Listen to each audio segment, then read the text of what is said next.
In 2007, taxi drivers in Lagos were talking about stocks. In America, barbers were recommending .com shares in 2000. And in 1929, before the Great Depression, ordinary people believed markets would only ever go up. Each time, the signs were there, and then everything collapsed. Fast forward to today, everyone is talking about the Nigerian stock market. Prices are at record high, optimism is everywhere, and it feels like the good times will never end. But history teaches us a harsh lesson. When the crowd gets too confident, that's when danger is looming. So is the Nigerian stock market on the brink of a crash, or are we just entering a new golden era? Let's look at the signals you must not ignore. Hello, my colleagues, welcome back to the channel, and if you are new here, you are absolutely welcome as well. In today's video, we are tackling that big question: would the Nigerian stock market be heading for a major crash? I'll walk you through history, the key warning signs to watch, and what they could mean for investors right now. But before we dive in, do me a quick favor, smash the like button so this video can reach more people. Subscribe to the channel if you haven't already,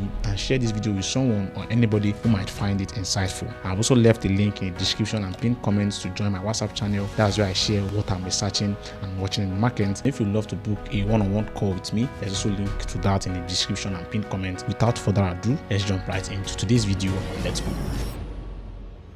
So how exactly does this story usually play out? The truth is, crashes are never random. They aren't accidents, they follow a pattern, and if you know what to look for, you can see the signs. Let's go back in time. Think about the 1929 Wall Street crash. This wasn't just a sudden drop, it was a slow build-up of what people call irrational exuberance. Everyone from factory workers to shoe shiners was buying stocks, often using borrowed money. The stock market was so overvalued that any small piece of bad news could set off a chain reaction, and that's exactly what happened. The Dow Jones Industrial Average lost almost 90% of its value between its peak in 1929 and its low in 1932. Then you had the dot-com bubble in 2000. Remember the barbers talking about stocks? This time the hype was all about internet companies. Many of these companies had no profit and no real business plan, but their stock price were just soaring high just because they had .com on their business name. The Nasdaq Composite, which is a big index that monitors tech stocks, hit a all-time high of over 5,000 points in March 2000, and then in a little over 2 years it crashed. It lost about 77% of its value. Now, it's one thing to talk about America in 1929 or the dot-com crash in 2000, but let's bring it closer to home, because Nigeria actually lived through its own version of this story. And if you are an investor today, the lessons are still very relevant. You see, back in the mid-2000s, Nigerian stock market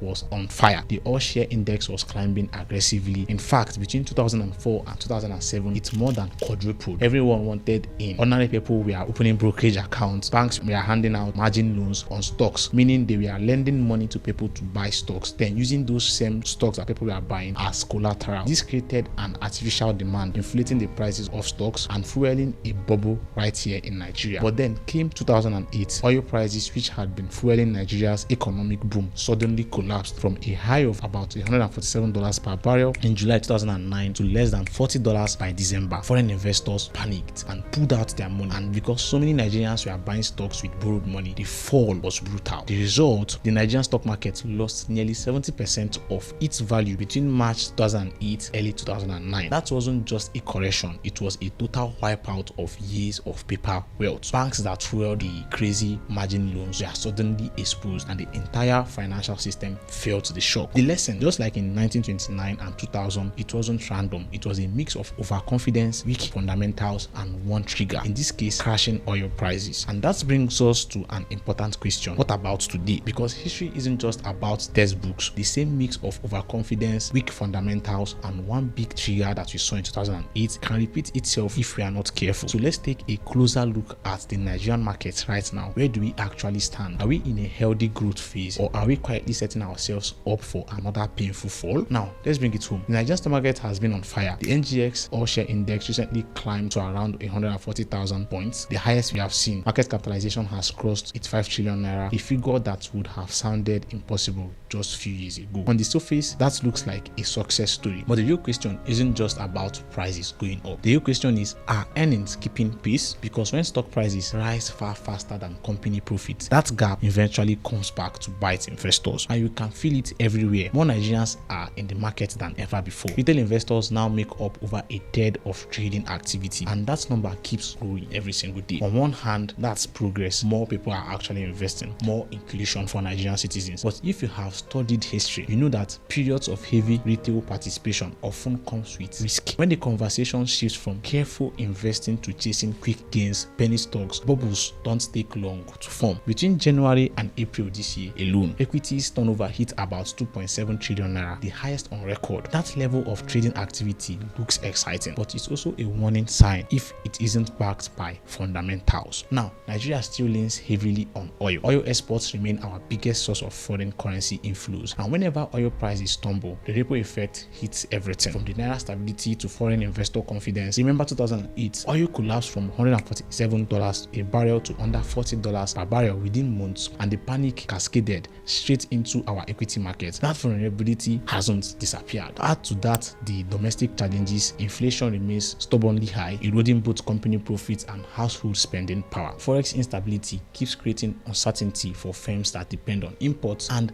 then there is the political cycle with the 2027 election on the horizon. History shows us that pre-election years in Nigeria often comes with reckless government spending and heightened uncertainty. Those conditions can fuel short-term rallies, but they also set the stage for painful corrections. Here's something many people aren't talking about: the earnings to price gap. You see, some companies have delivered strong profits this year, but in many cases, share prices are running far ahead of what the businesses are actually earning. Now, when prices grow on pure optimism instead of real value, that's usually the quiet morning before the storm. So where does that leave us? Nigeria's stock market is at record high, investors are optimistic, and liquidity is strong. But beneath that surface, the signals of stress are visible: overstretched valuation, dependence on oil, forex instability, and an election cycle just around the corner. It doesn't mean the crash is tomorrow morning, but if history has taught us anything, is that when the signs start piling up, wise investors pay close attention, and those signs are actually here. They are not hidden, they are right here in front of us if you know what to look for. Actually, first is excessive optimism. If everyone around you suddenly sounds like a stock market expert, that's usually the last stage of a bubble. When the barber, the tailor, and your cousin who never bought shares before are all convinced that the market only goes up, history tells us that that's a dangerous moment. Second is the gap between earnings and price. This is one of the clearest warning lights. If stock prices are climbing much faster than companies' profits, that imbalance eventually corrects, and when it does, it's really gentle. Third is watch for margin lending for easy credit. In 2008, banks and brokers poured fuel on the fire by lending money for stock purchases. When the market turned, those loans made the fall very catastrophic. If we start seeing signs of that again, it's a serious red flag. Fourth is foreign investors flow. Foreign capital is like the tide. When it comes in, prices rise, but when it goes out, the exit can be very brutal. A few large players pulling out of Nigeria can trigger a chain reaction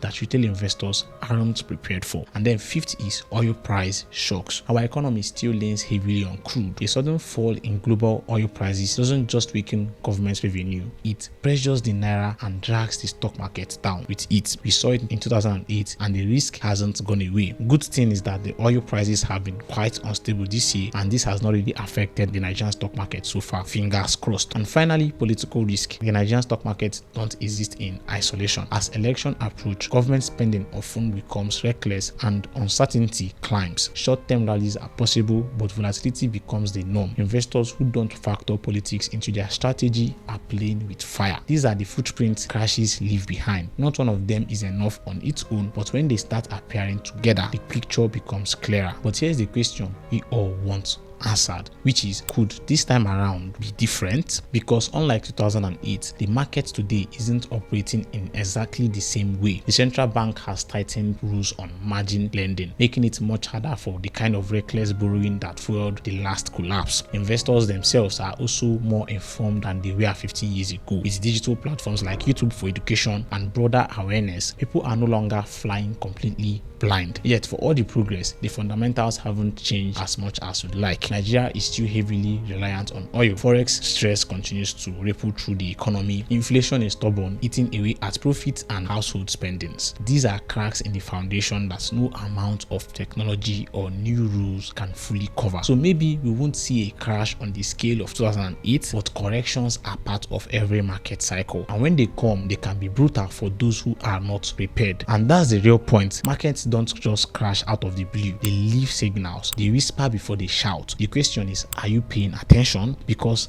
an unconventional investor doesn't just ride the highs. They prepare for both the upside and the downside. They stay grounded when everyone else is being euphoric, and they stay calm when panic sets in. That's how you survive cycles, and more importantly, how you thrive through them. If this video gave you clarity, do me a quick favor, smash the like button so more Nigerians can see this video. Drop a comment below and tell me if you think we are heading for a correction or not. And of course, subscribe to the channel if you haven't already. I've also left a link to my WhatsApp channel in the description and pinned comment where I share my latest market insights and research in real time. Remember to stay sharp, stay prepared, stay safe, and until next time, my colleagues, they will.